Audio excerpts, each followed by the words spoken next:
എന്തൊക്കെയാണ്?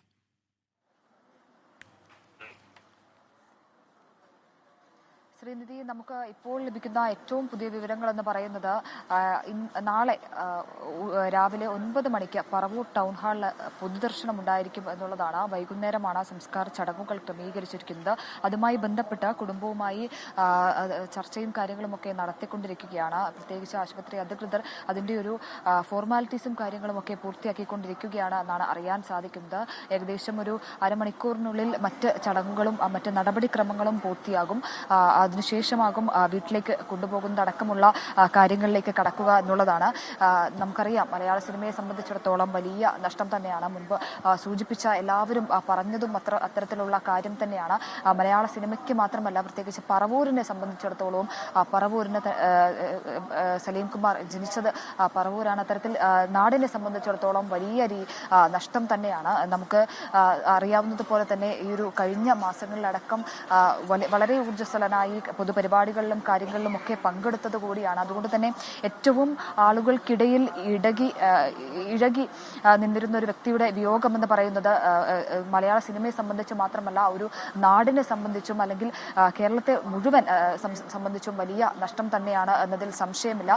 ഒന്നാകെ സംബന്ധിച്ച വലിയ നഷ്ടം തന്നെയാണ് എന്നതിൽ സംശയമില്ല. എന്തായാലും അദ്ദേഹത്തിന്റെ നടപടിക്രമങ്ങൾ, അന്തരിച്ചതിനു ശേഷമുള്ള മറ്റ് നടപടിക്രമങ്ങൾ, ആശുപത്രി അധികൃതരുടെ ഭാഗത്തു നിന്നുള്ള നടപടിക്രമങ്ങളൊക്കെ പൂർത്തിയാക്കിക്കൊണ്ടിരിക്കുകയാണ് എന്നുള്ളതാണ് നമുക്ക് മനസ്സിലാകുന്നത്. നമ്മളുള്ളത് കൊച്ചി അമൃത ആശുപത്രിയിലാണ്. അല്പസമയത്തിനുള്ളിൽ അതിനെക്കുറിച്ചുള്ള മറ്റ് കൂടുതൽ വിവരങ്ങൾ നമുക്ക് ലഭ്യമാകും. എപ്പോഴാണ് സ്വസ്ഥതയിലേക്ക് കൊണ്ടുപോവുക എന്നതടക്കമുള്ള കാര്യങ്ങളെ സംബന്ധിച്ച് അല്പസമയത്തിനുള്ളിലാകും നമുക്ക് വ്യക്തമാകുക. അതിനെ സംബന്ധിച്ച് ആശുപത്രി അധികൃതർ തന്നെ വ്യക്തമാക്കുമെന്നാണ് മനസ്സിലാക്കുന്നത്. എന്തായാലും നിലവിൽ തീരുമാനിച്ചിരിക്കുന്നതനുസരിച്ച് നാളെ 10 മണിക്ക് പറവൂർ ടൗൺ ഹാളിലാണ് പൊതുദർശനം. അതോടൊപ്പം തന്നെ വൈകുന്നേരത്തോടെയാണ് സംസ്കാര ചടങ്ങുകൾ ഉണ്ടാവുക എന്നാണ് അറിയിച്ചിരിക്കുന്നത്. അതിന്റെ കൃത്യമായിട്ടുള്ള സമയവും കാര്യങ്ങളും തീരുമാനിച്ചിട്ടില്ല എന്നുള്ളതാണ്. പ്രത്യേകിച്ച് കുടുംബവുമായി സംസാരിക്കേണ്ടതായിട്ടുണ്ട്. ഏറ്റവും അടുത്ത സുഹൃത്തുക്കൾ, മറ്റ് ആളുകൾ, സലീം കുമാറുമായി ഏറ്റവും അടുത്ത് നിൽക്കുന്ന സാംസ്കാരിക പ്രവർത്തകരൊക്കെയുണ്ട്. ഇവരുമായൊക്കെ സംസാരിച്ച ശേഷം ആകും മറ്റ് നടപടിക്രമങ്ങളിലേക്കൊക്കെ കടക്കുക. എന്തായാലും ഇന്ന് രാവിലെയാണ് അദ്ദേഹത്തിന്റെ നില അത്രയധികം ഗുരുതരമാണ് എന്ന് ആശുപത്രി അധികൃതർ വ്യക്തമാക്കുന്നത്. അദ്ദേഹത്തെ വെന്റിലേറ്ററിൽ പ്രവേശിപ്പിച്ചിരുന്നു. അതായത് ദീർഘനാളായി അദ്ദേഹം കരൾ സംബന്ധമായ രോഗത്തെ തുടർന്ന് ചികിത്സയിലായിരുന്നു.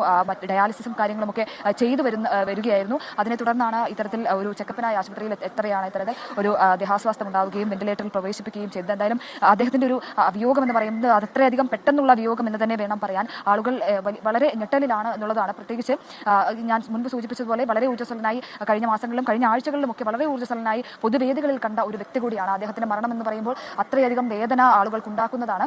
നമുക്ക് പൊതുവേദികളിൽ, പൊതുമണ്ഡലങ്ങളിൽ അദ്ദേഹം നിലപാടുകൾ പറഞ്ഞ് ഏറ്റവും ആദ്യം, അതായത് ഈ അടുത്ത കാലം വരെ, ഈ കഴിഞ്ഞ മാസം വരെ നിലപാടുകൾ പറഞ്ഞ് അദ്ദേഹത്തെ കണ്ടതാണ്. നമ്മൾ പലതവണ അദ്ദേഹത്തിന്റെ പ്രതികരണങ്ങൾ, ഈ തെരഞ്ഞെടുപ്പ് സമയത്ത് മാധ്യമങ്ങൾ തവണ അദ്ദേഹത്തിന്റെ പ്രതികരണങ്ങൾ വിവിധ വിഷയങ്ങളിലായി എടുത്തത് കൂടിയാണ്. അത്തരത്തിൽ രമേശ് പിഷാരടിയുമായി ബന്ധപ്പെട്ട വിഷയങ്ങളിലടക്കം പ്രതികരണങ്ങൾ നമ്മൾ തേടിയതാണ്. അപ്പോഴെല്ലാം തന്റെ സ്വതസിദ്ധമായിട്ടുള്ള ശൈലിയിൽ തന്നെ അദ്ദേഹം മാധ്യമങ്ങളോടും ജനങ്ങളോടുമൊക്കെ സംസാരിച്ചിരുന്നു എന്നുള്ളതാണ് ഏറ്റവും പ്രധാനപ്പെട്ട കാര്യം. പ്രത്യേകിച്ച് എറണാകുളം ജില്ലയിൽ തന്നെ പല പൊതുപരിപാടികളിലും അദ്ദേഹം പങ്കെടുത്തിരുന്നു. നടക്കാനൊക്കെ ചെറിയ ബുദ്ധിമുട്ടുകളും കാര്യങ്ങളും ഒക്കെ ആ സമയത്ത് ഉണ്ടായിരുന്നു എന്നുള്ളത് ഒഴിച്ചാൽ ബാക്കി മറ്റ് തരത്തിലുള്ള പുറമേ നിന്ന് നോക്കുമ്പോൾ മറ്റു തരത്തിലുള്ള ഒരു അവശതകളും അദ്ദേഹത്തിന് ഉണ്ടായിരുന്നില്ല. വളരെ സൗമ്യനായി, വളരെ ഊർജ്ജസ്വലനായി തന്റെ നർമ്മത്തിൽ ചാലിച്ച സംസാരം അദ്ദേഹം കാഴ്ചവെച്ചിരുന്നു. അത്തരത്തിൽ മാധ്യമങ്ങളോട് അടക്കം വളരെ നന്നായി സംസാരിച്ചിരുന്നു, ആളുകളോട് നന്നായി സംസാരിച്ചിരുന്നു, പൊതുവേദികളിൽ സംസാരിച്ചിരുന്നു എന്നുള്ളതാണ് ഏറ്റവും പ്രധാനപ്പെട്ട കാര്യം എന്ന് പറയുന്നത്. എന്തായാലും മലയാള സിനിമയെ സംബന്ധിച്ചിടത്തോളം, സാംസ്കാരിക ലോകത്തെ സംബന്ധിച്ചിടത്തോളം വലിയ നഷ്ടം തന്നെയാണ്. പ്രത്യേകിച്ച് അദ്ദേഹത്തിന്റെ സിനിമകൾ എന്ന് പറയുന്നത് നമുക്ക് എക്കാലവും ഓർമ്മയിൽ സൂക്ഷിക്കാൻ പറ്റുന്ന ഒരുപിടി കഥാപാത്രങ്ങൾ, അത് ഒരു ഹാസ്യ നടൻ എന്നുള്ള നിലയിൽ മാത്രമല്ല, മറിച്ച് മറ്റ് കഥാപാത്രങ്ങൾ, പ്രത്യേകിച്ച് സ്വഭാവ നടൻ എന്ന നിലയിൽ അദ്ദേഹം കാഴ്ചവെച്ച പല കഥാപാത്രങ്ങളുമുണ്ട്. അത്തരത്തിൽ ആദാമിന്റെ മകൻ അബു ആകട്ടെ, അച്ഛനുറങ്ങാത്ത വീട്ടിലെ കഥാപാത്രമാകട്ടെ, അത്ര അധികം പല തലത്തിലുള്ള കഥാപാത്രങ്ങൾ, ആഴമേറിയ മനുഷ്യന്റെ മനസ്സുകളെ സ്പർശിക്കുന്ന തരത്തിലുള്ള അത്രയും മനോഹരമായിട്ടുള്ള കഥാപാത്രങ്ങൾ അദ്ദേഹം മലയാളിക്ക് സമ്മാനിച്ചു. അതിൽ ഹാസ്യം മാത്രമല്ല, നർമ്മം മാത്രമല്ല അദ്ദേഹത്തിന്റെ ഒരു കഥാപാത്രങ്ങളിൽ അദ്ദേഹം ഒളിപ്പിച്ചിരുന്നത് എന്നുള്ളതാണ് കഥാപാത്രങ്ങൾ കൂടിയാണ്. അത് സലീം കുമാറിനല്ലാതെ മറ്റാർക്കും പ്രകടിപ്പിക്കാൻ സാധിക്കില്ല, അല്ലെങ്കിൽ അഭിനയിക്കാൻ സാധിക്കില്ല എന്നടക്കമുള്ള കാര്യങ്ങൾ നമുക്കറിയാം. അതല്ലാതെ സലീം കുമാറിനെ അല്ലാതെ ആ ഒരു സ്ഥാനത്ത് മറ്റാരെയും പ്രതിഷ്ഠിക്കാൻ സാധിക്കില്ല, മറ്റാരെയും ചിന്തിക്കാൻ സാധിക്കില്ലാത്തൊരു തലത്തിലേക്ക് ആ ഒരു കഥാപാത്രങ്ങളെ കൊണ്ടുപോകുന്നതിൽ സലീം കുമാർ അത്രയധികം പങ്കുവഹിച്ചിട്ടുണ്ട് എന്നുള്ളതാണ്. മലയാള ഹാസ്യ ലോകത്ത് അത്രയധികം സംഭാവനകൾ നൽകിയിട്ടുണ്ട് എന്നുള്ളതാണ്. MG സർവകലാശാലയിൽ അടക്കം ഇത്തരത്തിൽ മിമിക്രിയിലൂടെയാണ് കടന്നു വന്നത്. പ്രത്യേകിച്ച് മികച്ച മിമിക്രി താരമായി MG സർവകലാശാലയിൽ അദ്ദേഹം തിരഞ്ഞെടുക്കപ്പെടുന്നു. കോളേജ് കാലഘട്ടത്തിൽ അടക്കം ഇത്തരത്തിൽ മിമിക്രിയിലൂടെ അദ്ദേഹം തന്റെ കഴിവ് തെളിയിക്കുന്നു. പിന്നീട് സിനിമാ മേഖലയിലേക്ക് കടന്നു വരുന്നു. കൊച്ചിൻ കലാഭവനിലൂടെ